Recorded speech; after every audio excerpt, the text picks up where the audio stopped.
Maintenant, nous avons pour MK Buzz officiel, Moté, Boye, Malamou, Bande qu'on a vu sur la diaspora congolaise répandue partout dans le monde. Topé Sivino Balamon, les Susumboté, Boye, Malamou, Susu, Awana, MK Buzz officiel, lui pas eu wapi besoin comme information.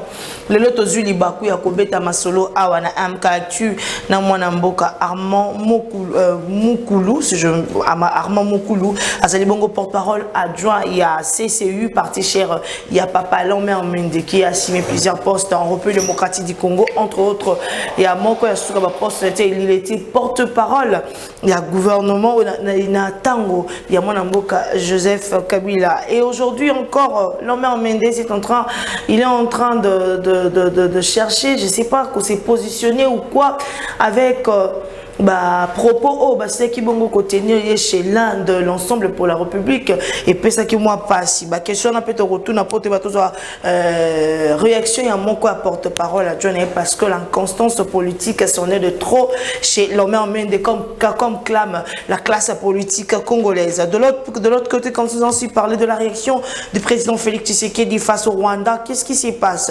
maintenant? L'armée congolaise est comme armée à Makasi, on ne sait pas. Nous aurons des analyses avec notre invité. Nous aurons aussi à parler, ils sont dans l'Union sacrée.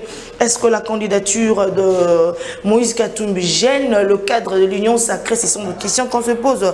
Et une autre question sur la révision de la Constitution aujourd'hui. Pourquoi Tsingeto réviser Constitution? Proposition, il y a constitutionnaliste, il y a République démocratique du Congo, entre autres le professeur Mbata. Alors, Tokobé tapé situation ya mboka na biso ba question bébé était lobby au leki dimanche ezala ki bongo na si je peux le dire incendie quelque chose comme ça c'est les mecs qui n'a baliné en moko kuna na nzela ya mai bato ba kokufa mingi. Qu'est-ce qui se passe? Ba question na to rotunaka awa bo s'abonner, bo partager, bo liker, ça la rend bien tant bo partager ka bo like kaka et ça la kabiso bien. Alors on a ça qui binete to yambi mona mboka Armand to pesi mbote. Mbote maman, mbote na équipe mobimba ya média na biso, mbote na promoteur na mon média en Colombo, mais aussi comme on dit à tout seigneur à tout honneur, mbote mingi na président de la République, son excellence Félix Tshisekedi, on a moni pe mbala moko initiateur na biso ya convention des Congolais unis, l'honorable Lambert Mende na pesi pe mbote sikazali.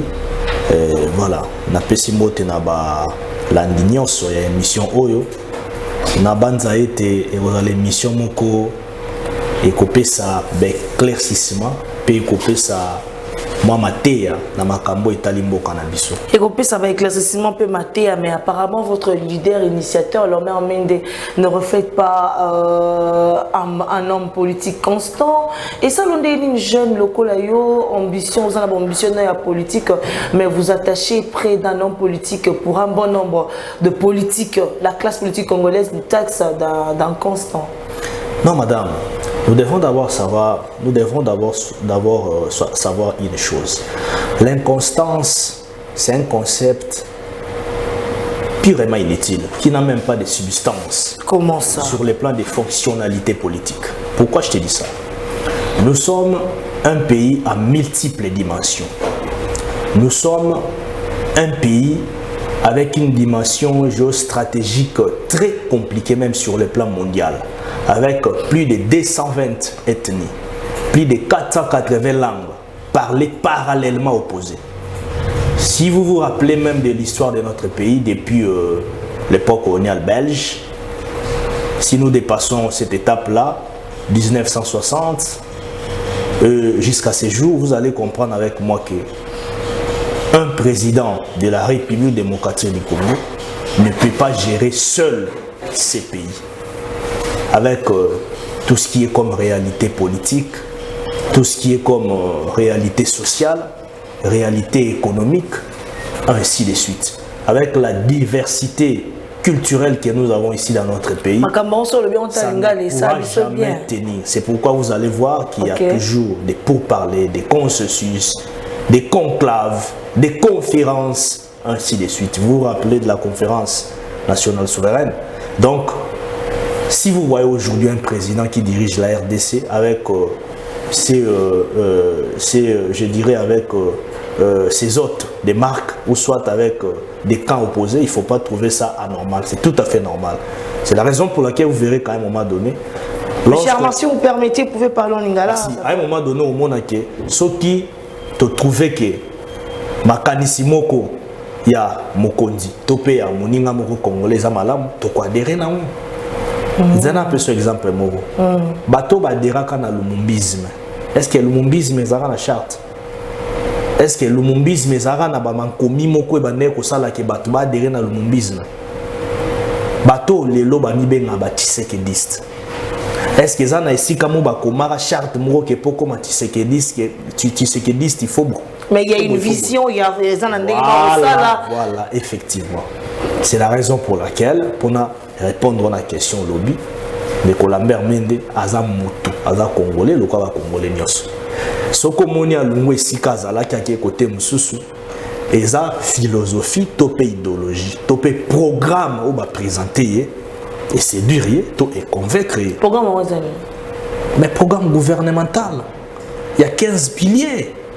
Depuis Ilunkamba, programme gouvernemental, il y a 15 piliers. Programme quinquennal, la chef de l'État. Depuis Ilunkamba, na FCC cash. C'est en fait ça. Après, tu as na Union sacrée. C'est toujours ces programmes-là. Il y a Sam Maloukoné. Au chef de l'État, lors de l'adresse de la nation, il a dit que les programme, le gouvernement, Zangi Bapilon. Non. Lui-même, l'initiateur a dit que vous voulez que vous l'andango. C'est quand même, c'est contredire. Attendez, madame, il ne faudrait pas désorienter l'opinion. Je ne désoriente pas, je parle de journaliste. Aux journalistes, à Mounene, au respectera Mingi. Zela n'a pas ça d'explication par rapport à Mambolobi. Le président de la République est le garant de la nation congolaise.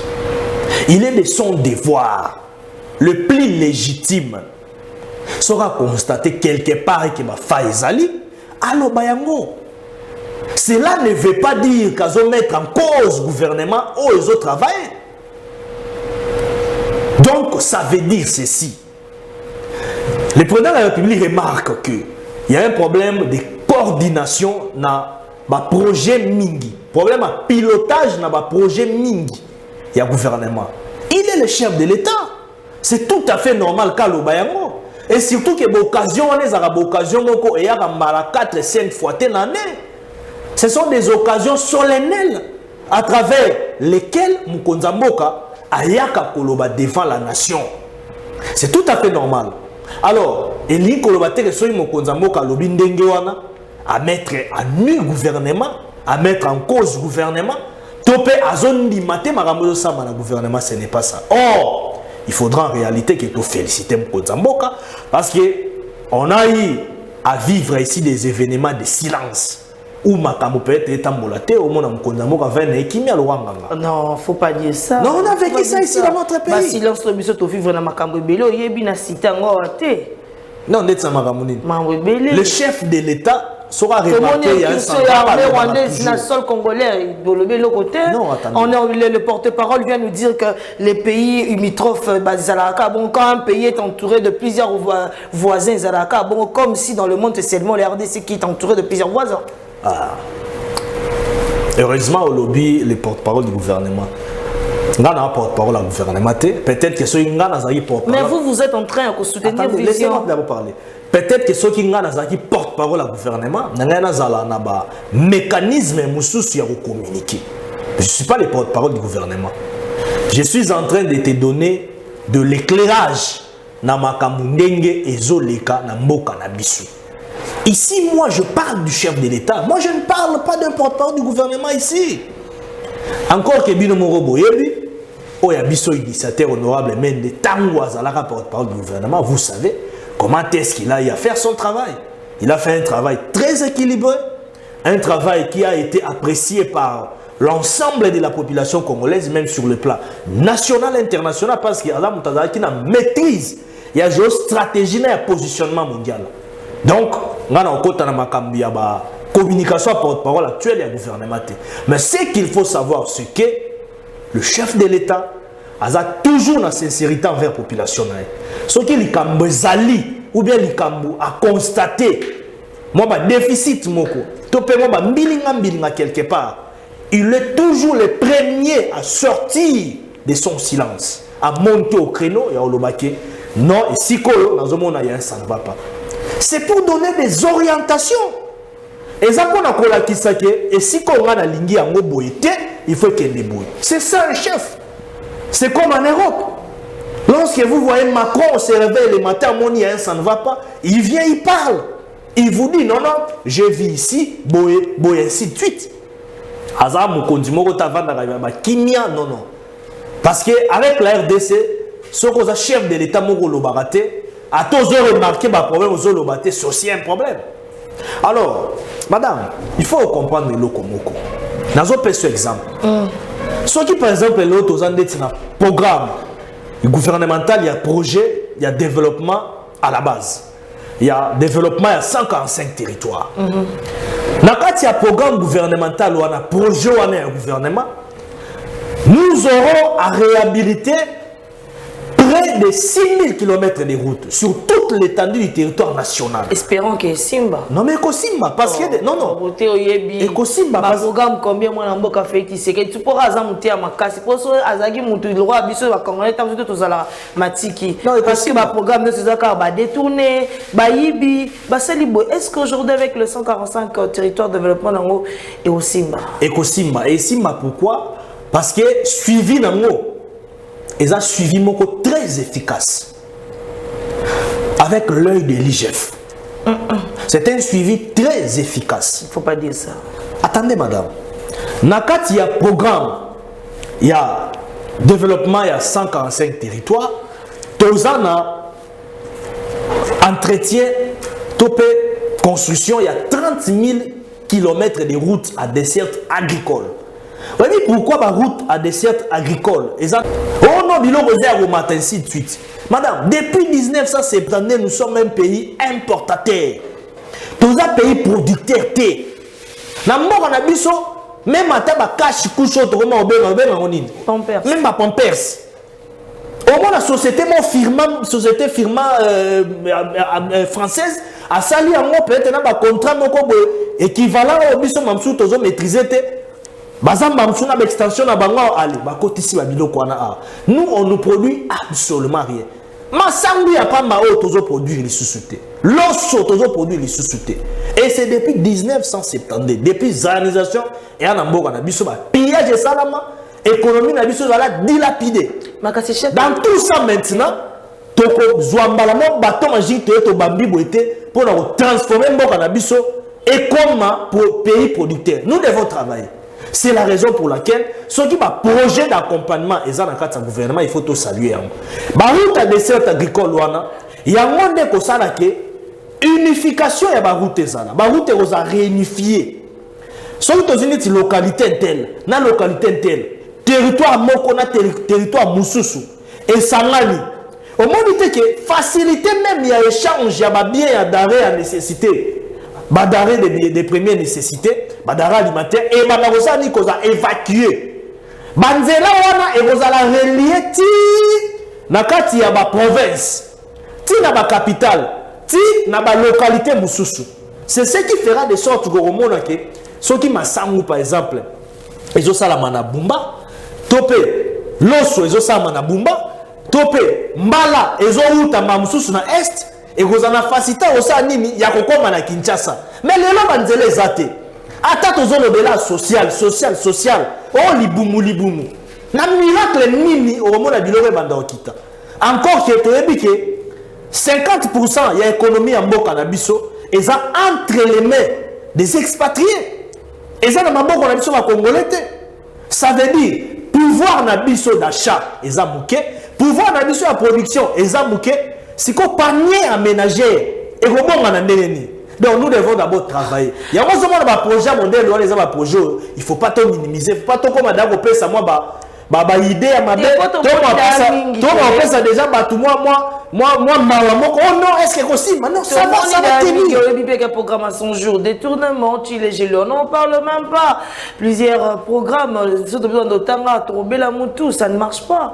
Donc il y a un peu de comme un développement 145 territoires. Non, tu les gèles, ils ont marché. Les lots terre jaune, les gèles, quand a été ma controverse, c'est ça qui n'a pas détournement. Vous avez parlé de l'IGF ici, on n'en parle pas. Mais la ligne toute notre question, c'était un beau cannabis exporté et produit à côté, et ça m'a cassé quand on a importé autre. Mais les lots, tout le monde qui chef de l'État qui est peut pêcher, Aïbisa qui biso était à cause ça comme la Congo, à couper ça pêcher, mais ça là, à couper ça bango mangeant. Maintenant, surtout qui ton moni bauti na namabiko zambisi. Ils en tant que politique, au soutenir vision union sacrée. Quelle est votre analyse? Non, il faudrait. Ce n'est pas de l'autre côté comme ça, nous sommes en train de mentir la population. Il faut aider le Komoko. Moi, na kata gouvernement. Et ça, na ba projet to bengaka, ba projet conjoncturel, na ba projet structurel. Projet conjoncturel et la xinini. Et ça, projet moko au gouvernement ko tient en place pour décanter circonstances moko données. Par exemple, Makambo lobby wana. Gouvernement mona lobby non, tous un bateau de pêche et ça ne date pas d'aujourd'hui. Je ne pense pas que c'est dans 3 ans qu'on devrait tout faire. Tous un bateau de pêche. Navigation maritime n'a vu poser déjà problème. Alors, mais pourquoi ne pas par exemple qu'on négocier, qu'on coopérer dans Namibie, qu'on soit quelques tonnes, il y a un piodi, comme un mango à un cannabiso, pour écouter dans il y a phase, il y a faisabilité, il y a projet conjoncturel. Ça veut dire c'est un projet gouvernemental. Mais ils ont projet mon côté pour une bonne année. Et ils ont continué. Ils ont continué les wapi. Non, mais c'est comme normalement le février, la cabine en 2022. Non. 2021, non. La décembre, on a mis ça, on peut ça, on peut ça, mais c'est que t'es comme égalité. Et ça qui n'a pas site, on a qui côté quand même. Ouais, mais ça te yo peut ça m'adresse ngana komaka, tant aussi ça bena qui kota la suite pour exacité. Soko kena Kasavubu na établissement Maïko.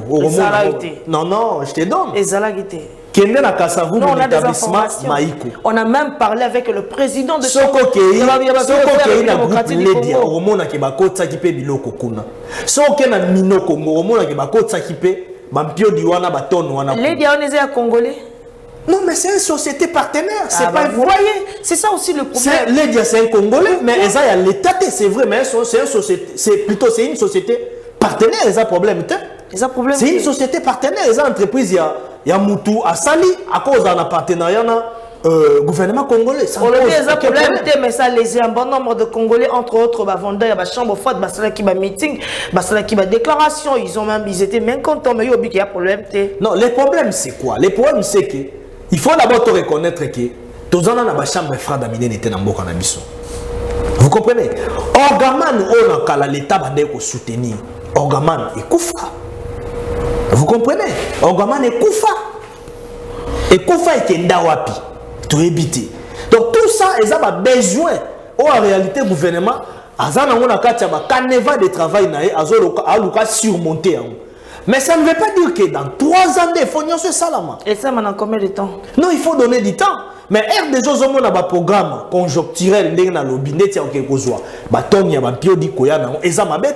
ce qu'il faut demander, c'est quoi? Il faudrait maintenant demander au gouvernement d'activer encore davantage ces mécanismes ou cette démarche d'accompagnement à la population pour, par exemple, Tozoa qui 27 000 tonnes, n'est pas déjà koya, baba qui s'allie sous. Ou soit faut que le gouvernement ça la fort et 3 mois après, même par trimestre et yaka. Parce que Tozoa bateau de pêche, vous allez faire quoi? Navigation maritime na biso, ezaya ko kufa. Tolo barambi cité. Attends le bimbisi ezala ba quantité indiquée. Ce gouvernement a une initiative, on a où est le mal. Si on sort qu'est-ce qu'on a un programme structurel. Un programme structurel ça veut dire quoi? N'est le gouvernement ministère, il y a pêche, élevage à travers le ministre Nabango, a sollicité qui n'a conseil des ministres que Batia Mosolopo, gouvernement, a son bateau de pêche. Là maintenant, tu continues à faire un projet structurel. Donc il y a une structuration. On a un gouvernement à Oluka Mosolo, à Pessi, na gouvernement topé, na ba instance habilité, to somi ba bateau de pêche, to komi koloba mbisi na kati ya ba lac na biso. C'est vrai que to ba lac poissonné ba koloba yango, oh non, tout consort, plus de to ba lac poissonné à Minene, lac Albert, ainsi de suite. C'est vrai, il y en a.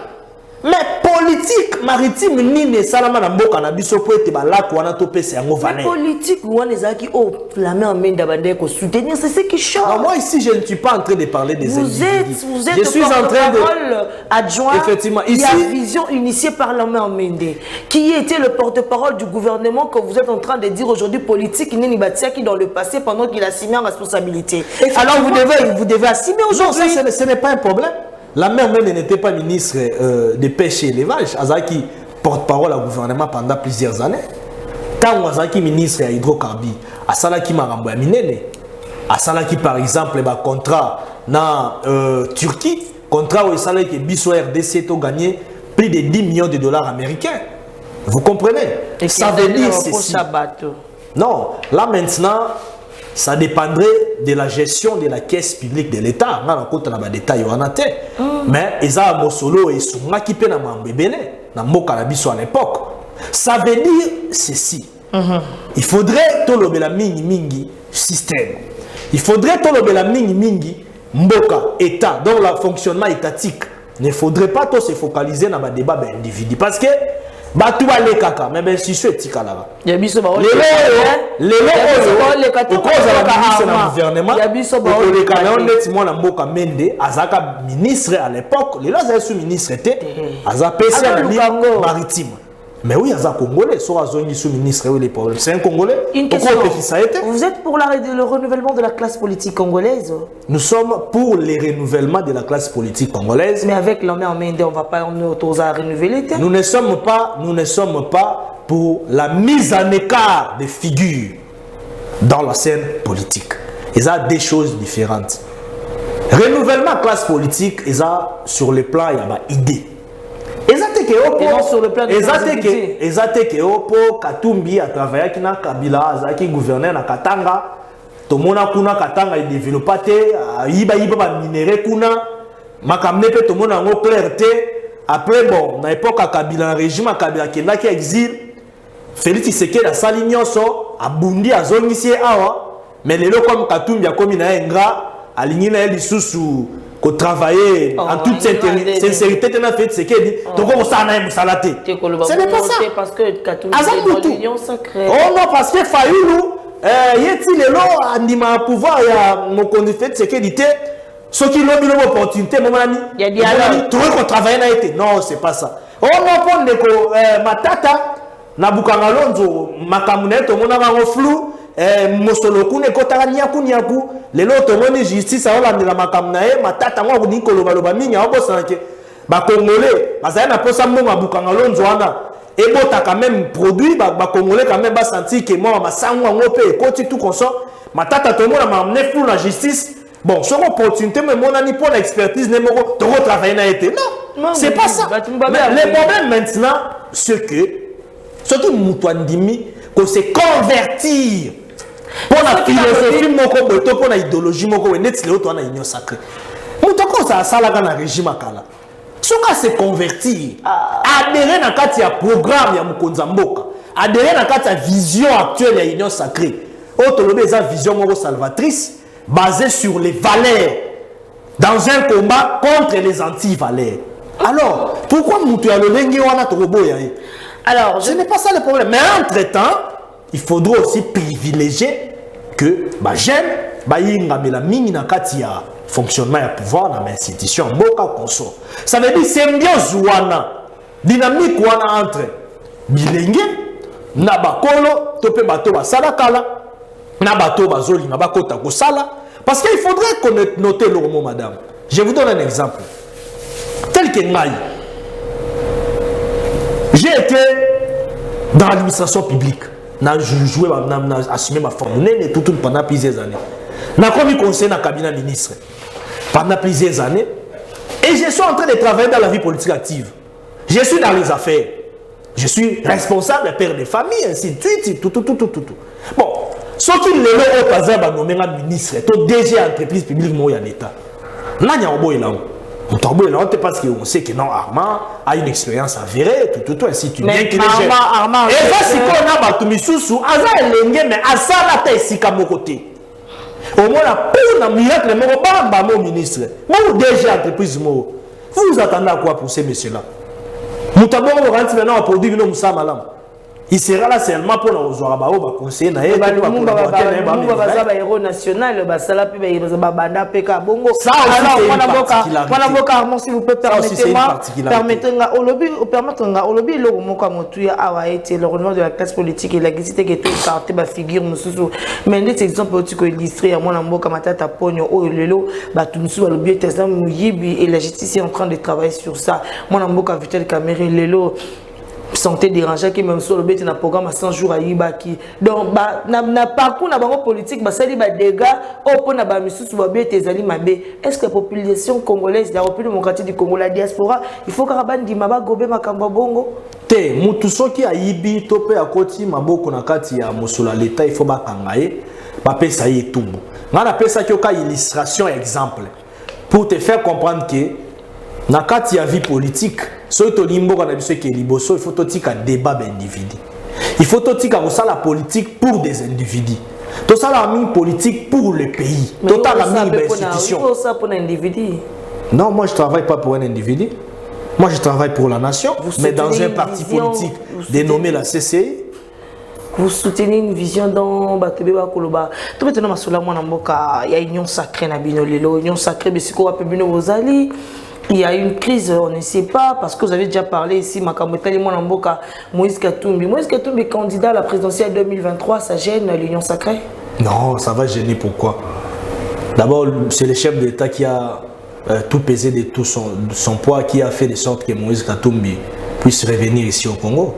Il y a un privilège, pourquoi? Bon, Moïse Katumbi, je comprends, ça là. Politique na ndenge ya osalela yango ndenge oni non mais nga na remarqué que Katumbi a penza politicien te ya zami na ba faire il est beaucoup plus dans les affaires on ne peut pas dire ça wa fona bonga maintenant expliquer ngango bien pour comprendre bande ko na ba otabiso ba comprendre bon na nyango bien ote Katumbi azana pour financer ba même si même ba journaliste na bien ote c'est pas un homme d'état. Non, il ne faut pas dire. Katumbi n'est pas un homme d'État, il n'est pas un homme d'État. Bon, il est qui? C'est un commerçant, c'est un grand homme d'affaires, c'est un millionnaire, il habite dans l'Obanine. Mais il a assumé des responsabilités. Il est mieux placé pour les affaires. Alors, en réalité, si on a un conseil,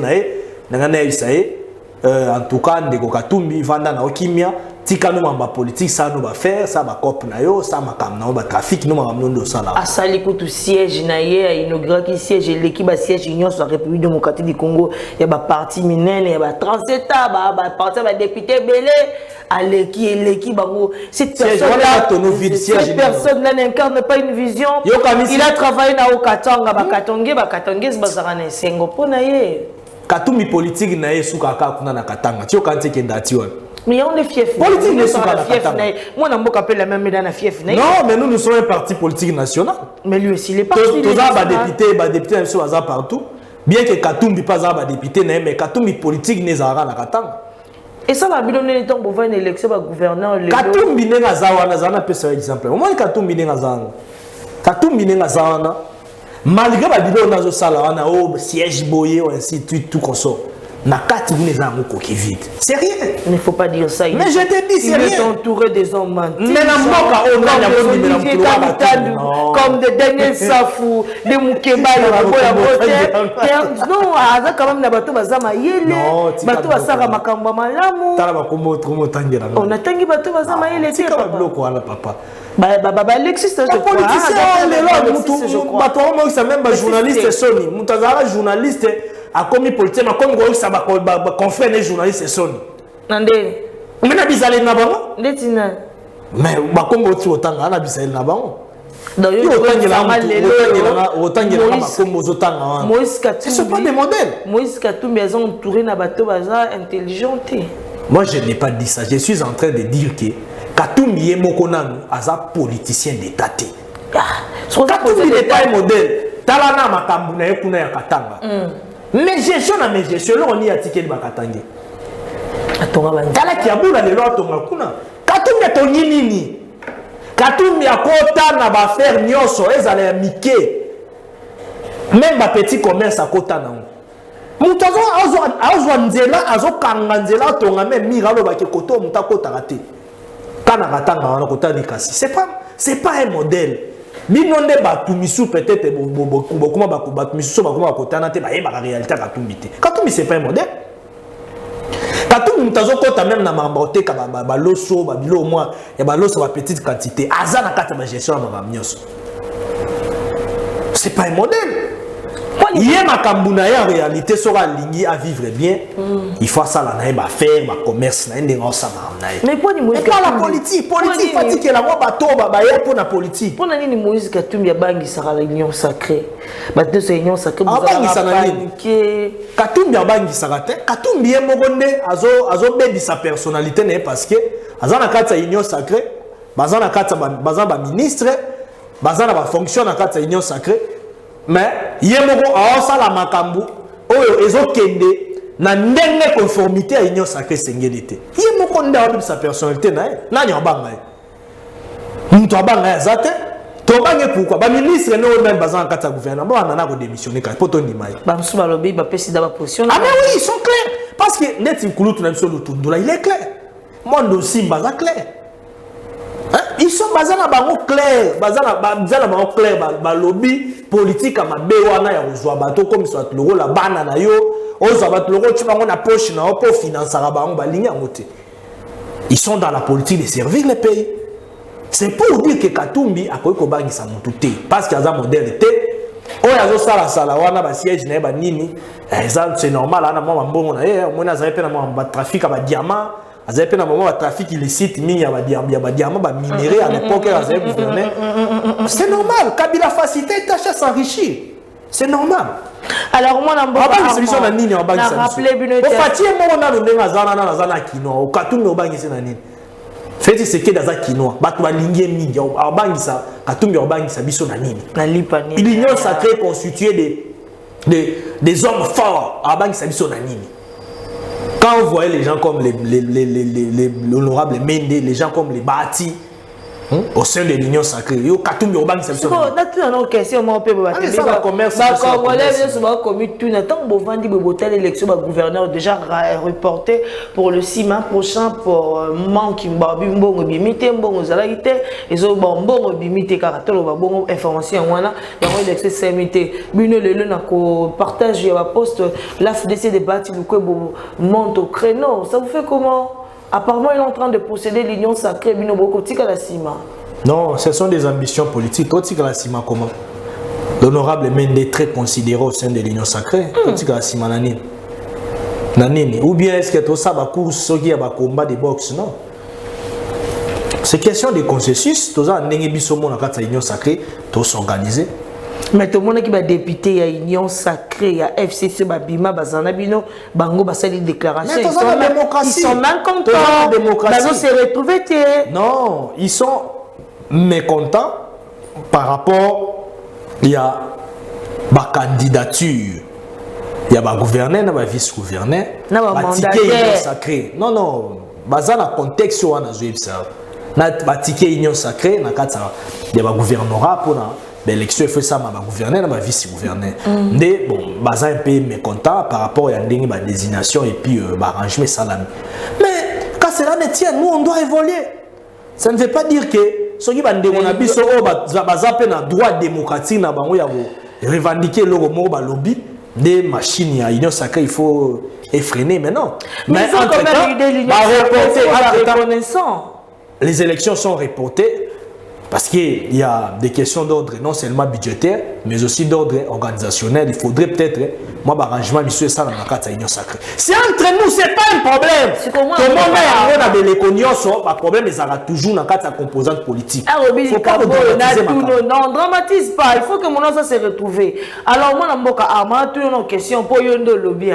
Si la CENI, aujourd'hui, n'a pas question d'ordre budgétaire, organisationnel, il y a élection, il y a gouverneur, et autres ça passe. Il y a bon étendu la République démocratique du Congo. Est-ce qu'il y aura bel et bien l'élection 2023 avec feuille de route au moins Mboka Denis Kadima a présenté qui quand même que le chef de l'État a réuni la structure union sur l'organisation de l'élection. Non, il faudrait comprendre une chose. Feuille de route et lingo lobate que l'élection à la ténor. Il faut le canton le monde a mis bateau. Feuille de route ils ont le rôle alerte. Et alors le président Seigneur ça l'alerte dans le gouvernement na ba partenaire. Oyo ba soutenir l'élection topé gouvernement comme il faut mobiliser mbongo pour tcha pour élection ça là. Parce que Seigneur bimisa mbongo te. C'est le gouvernement qui doit décaisser des moyens, mobiliser des moyens nécessaires et mettre ces moyens à la disposition de la CENI pour que la CENI puisse nous doter des élections réellement vraies, transparentes et démocratiques, telles que voulues par la population congolaise. Ce qui est là au Seigneur, alors ça, l'élection, il faudrait que le Seigneur présente feuille de route et ça, de travail. Nakati wana ezana ba contrainte. C'est sur base de ça le gouvernement voyez bah non, il faudrait se préparer dans le lengekani pour na tia mosolo pour Seni à fonctionner. Mais entre-temps, laissez-moi vous parler, laissez-moi vous informer parce que tu le sais mais tu fais semblant. Oh. Au jour d'aujourd'hui, le gouvernement a la volonté politique, il y a qu'organiser l'élection parce que il y a déjà une ligne budgétaire. Dans un paquet, une enveloppe de 500 millions de dollars américains prévue, réservée déjà à côté. Cette ligne budgétaire-là est sous le contrôle de l'autorité budgétaire, l'Assemblée nationale. Ministre des Finances, ministre budget, les liquidateurs, le ministre des Finances est l'ordonnateur principal du gouvernement. Tant que lobby, pourquoi? Il y a Neko Janine Mabunda, l'Assemblée nationale, na Sénat. La rentrée parlementaire, Moko, gouvernement, Ilukamba, et ça qui déjà dans la logique, il y a travailler, il y a créer une budgétaire Moko dans l'Assemblée nationale, il y a contrôler, il y a activer le ministère des Finances pour organiser l'élection. Et ceux qui ont c'est la même logique actuellement, même avec Mosso et le président Bati. Alors, ça veut dire ceci. Pour conclure, Baninga na biso de opposition, la Mouka, PPRD, Batika la Kuno Aboya kwa union sacrée, na bandeko mususu, bazo bang élection. Balingi to kende dialogue. Baébike, baza préparer pour l'élection même sur le plan financier. Ils n'ont pas de moyens. Population lingi bango susu te. Donc l'élection on a revoté bango. Yo mona ki plein mboka mata fela ça na plein na sala. Mona ki te kuna nani on appelle ça quoi na loja plutôt. Comment j'appelle on appelle ça quoi na loja. Bande kuna bise Équateur. Plein na sala. Ah plein na sala. Ozobo ya peza. Tika loko on a plein. Omona indi population répondait qui te. Fayulu azada na perte à vitesse, ça na perte à pédale. Bino ba na na loyenye na ça. C'est pas les sous wapi na bossa ni place mboka mata fela ça. Qu'est-ce que c'est? Plein wapi. Wapi pamba. Ok. Léolanda biloko era kenero to se na mbanda la sori wapi. Ndé yango zolobe. Ah wana ba plainte. Et puis politique ba ça la repon na plainte. Non mais pour pas ça va dingue te wa répondre. Ba tu wana pas ka bango. Le bango ba tout sans transport sans ligne sans log. Ça mon. Na émission. Bon ma mort ba dans ambassade. Ah yo zana bango faut pas dire ça. Mais to zana bango. To zana ba ninga msuba kunati. Ba dans ambassade. Moninga na Michel Mangala jour musu so benga ngaiti aisa mo cher yaka bototo za mon ambassade biso va dessus des cartes bien que to le la ngote bazwa na mora ba ambassade ba la financer pour la multinationale pour nani le kasi na ba janda caché na bango ba ebiti ba janda caché na bango ba financer ba pesa ba mbongo ba marcha ba sala ba pesa to moyo kan ba ko fele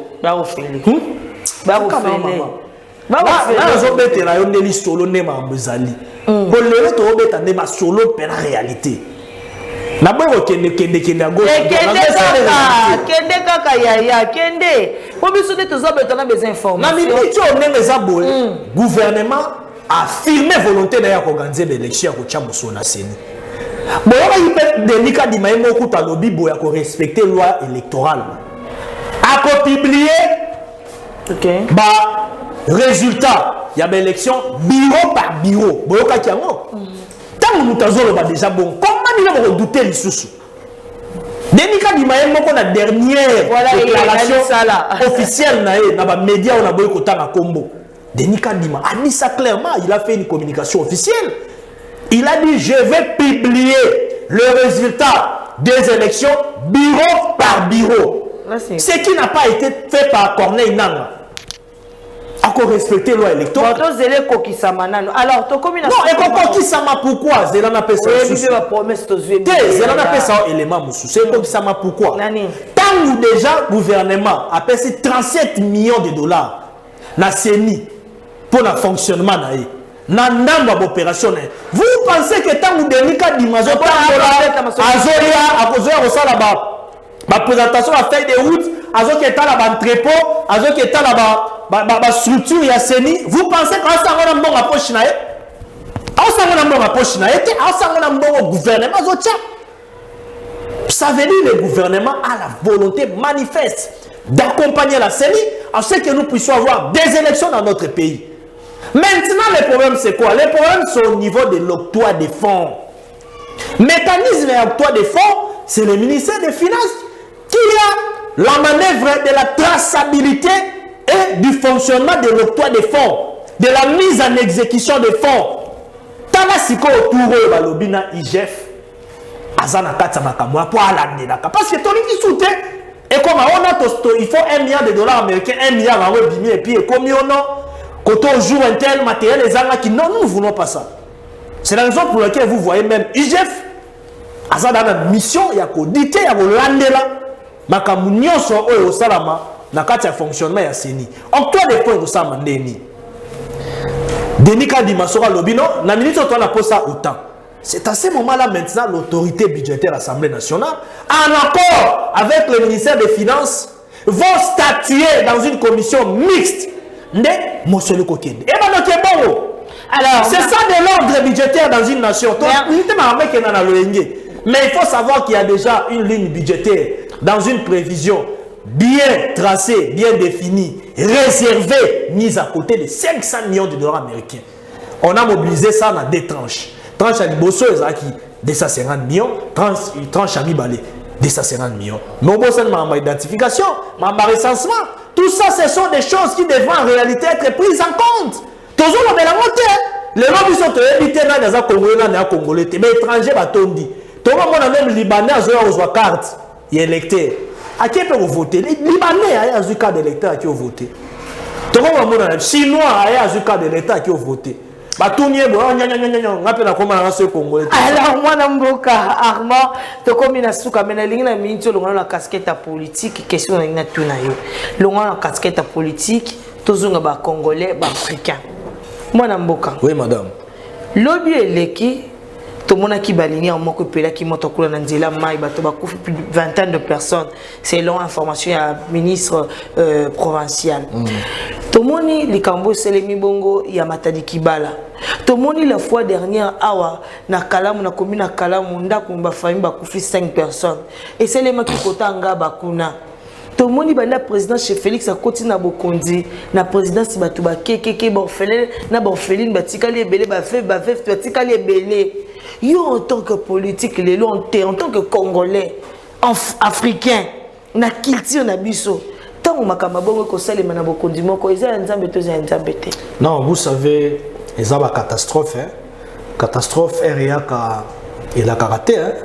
Ils ont le roi makambuya. Éruption volcanique Miragongo RIAKI, nous souhaité qui a monté. Vous voyez, mais ce qu'il faudrait solliciter auprès des autorités qu'il faut déjà tous un mécanisme approprié. Il faut avoir précaution de sorte que ce que l'on connaît a été salami mais à la hâte solution de Jésus. Aujourd'hui tous un encadrement maritime était dans la biso. Tant de tilo que lobby on est salami. Ce tous qui n'a pas mécanisme d'encadrement maritime. Déjà bateau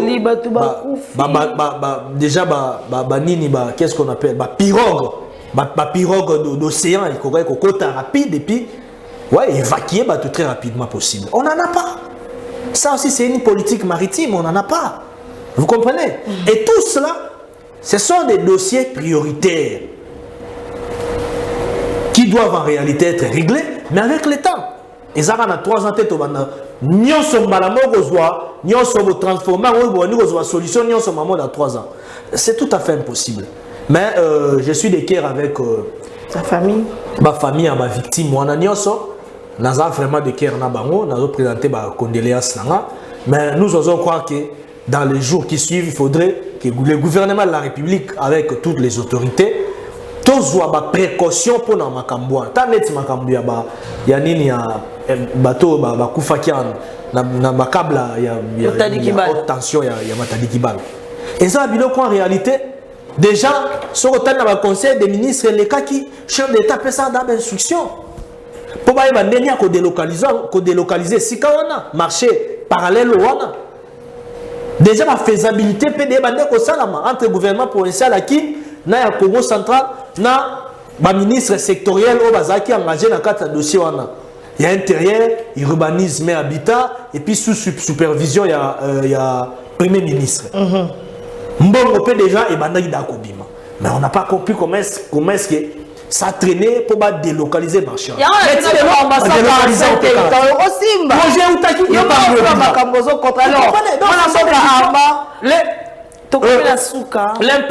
L'important chez nous dans l'Union sacrée, c'est que nous sommes dans une philosophie quand il y a un ça ne va pas, on dénonce, on parle.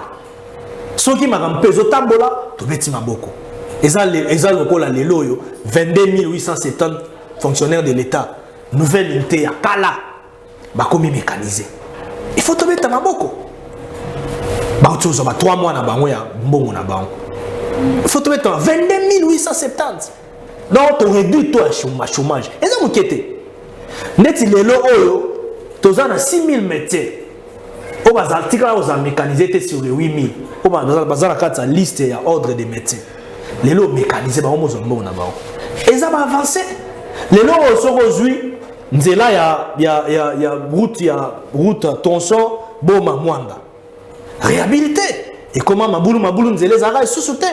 Route nationale numéro 5 chantiers. Mokambo, Fizi, Sakanya. Les lots construites. Bitumé.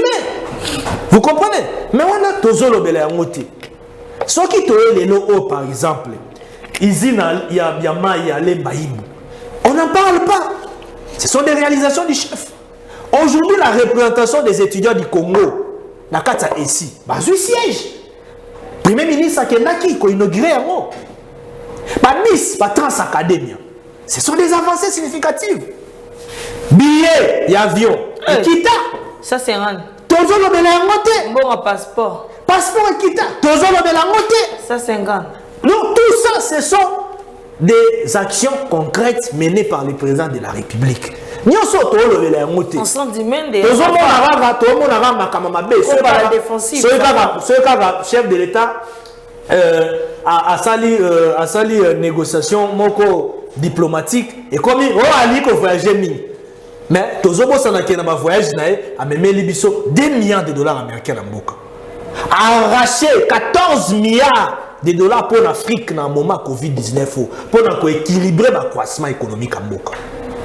Dans la diplomatie, agissante, c'est Robimara Libandono Batuazo Finga. FMI a Ekozonga, directrice générale de FMI a encouragé la finance publique en Boka Nabiso. Alors, comme 11 milliards. On n'en parle pas. Nous sommes à côté. Guerre pour na est à Boka Nabiso état de siège. Plus de 25 localités récupérées. S'il vous plaît, moi, je carrément, tout le monde peut chef d'État. Action conjointe na Ouganda. Chef d'État. Action conjointe na Ouganda. Ouganda nous donne de l'argent tout qu'on sort. Non, mais là, ce sont des contentieux judiciaires qui n'ont rien à voir avec des actions intérieures conjointes. Moi, je suis Armand, m'attendis, Mamingi, Likambolo, Est dans 2 minutes parce que tu comme na Souka, Dodi, na Kimbango, Evisinga, Sarah, pardon, et Koki. Tu comme na Souka. Merci pour la respect. Coupé 100 minutes, Mouké. Réaction chef de l'État, les lots. Face il y a président, il y a Rwanda. Qu'est-ce qui se passe? L'armée congolaise maintenant est comme Makasi et Singel Skoto comment réagir ou bien une nouvelle forme de la diplomatie? Non, le chef de l'État a toujours été dans cette philosophie de défendre la souveraineté nationale de notre pays. Sauf tali même dans le sommet France-Afrique, Tant que Paul Kagame alobaka bilobela kuna ya makambo rapport mapping chef de l'État répondra alobaka bien o ezaba canaux à travers lesquels na ko répondre yete nazala ba mécanisme mingi en solana mais au moins interview na Top Congo alobaka ngo qui rapport mapping et un rapport congolais c'est pas une œuvre congolaise c'est une œuvre onusienne donc bateau nyos bazala na kati rapport mapping wana o baza cité justice internationale et au sein la musana ngo bakotika la impunité donc ce qu'on moni même discours à mokonza mboka communication envers diplomate accrédité en RDC à mboka na biso na mboka bapaya même ya Rwanda Ouganda consort sur autant même communication officielle na wana omona que le chef de l'État avait un regard ferme. Le chef de l'État fait une communication je dirais de rigueur pour rappeler à Paul Kagame que la République démocratique du Congo, c'est un pays responsable. Et moi, je suis un chef de l'État responsable. Minimiser. Mais comme nous sommes dans la diplomatie internationale, vous savez, les relations internationales fonctionnent avec un certain nombre de conventions collectives. Donc, mais rien que vous allez comprendre que nous avons un chef de l'État qui s'assume, nous avons un chef de l'État qui est rigoureux et nous avons un chef d'État qui aime son pays. Merci beaucoup, Mwanamboka Armand Moukouloise. Je vous rappelle qu'il est porte-parole adjoint. Il y a Convention Congolais Uni, CCU. Vous allez bon parti cher. Il y a Mwanamboka Alomer Mende. Toko Minasuka Malubano Yasuka. Merci Ndeko. Merci pour moteur et à média Ndeko. MKBuzz officiel. MKBuzz officiel. MKBuzz officiel. Voilà. Ndeko Meda Kankolongo. Mais aussi, on a napesi ba mbote mingi pe ba encouragement mingi na structure ya collectif ya na ba communicateurs nyos ya collectif il y a les collectifs des communicateurs de l'Union sacrée où ils ont dirigé na mwana mboka Donald Kabasele au Nganaza. Oui, je suis parmi les coordonnateurs adjoints. Mwana mboka Medaka Kongo Kankolongo aza porte-parole. Plutôt hasard rapporteur. Moi je suis parmi les coordonnateurs adjoints.